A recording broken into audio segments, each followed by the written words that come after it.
CID office కానీ లేకపోతే municipality office కానీ పంచాయతీ ఆఫీస్ కానీ వెళ్ళినప్పుడు ఈ ప్లాన్కి సంబంధించిన సప్లిమెంటరీ కాపీ అనేది వాళ్ళ రికార్డ్స్లో ఉండే అవకాశం ఉంది.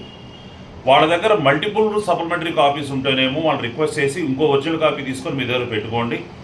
మల్టిపుల్ సప్లిమెంటరీ కాపీ లేని పరిస్థితుల్లో వాళ్ళ దగ్గర ఉన్న కాపీని జిరాక్స్ తీసుకొని ఆ కాపీ మీద అటెస్ట్ చేసి పెట్టుకోండి. ఇది రేపొద్దున మీకు ఈ ఆస్తికి సంబంధించి ఏదన్నా లావాదేవీ జరిగినప్పుడు మీకు ఉపయోగపడుతుంది.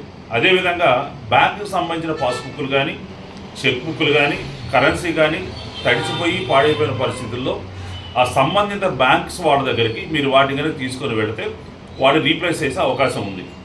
ఇన్సూరెన్స్ కాగితాలు కానీ పెన్షన్ కాగితాలు కానీ ఇలాంటి తడిసిపోయి పాడైపోయిన పరిస్థితుల్లో అవి కూడా కన్సర్న్డ్ ఏజెంట్స్ ఎవరైతే ఉన్నారో వాళ్ళని కనుక మీరు సంప్రదిస్తే వాళ్ళకి సంబంధించిన డాక్యుమెంట్స్ కూడా దానికి డూప్లికేట్ కాపీస్ ఇచ్చే అవకాశం ఉంది. ఈ ఆధార్ కార్డులు, పాన్ కార్డు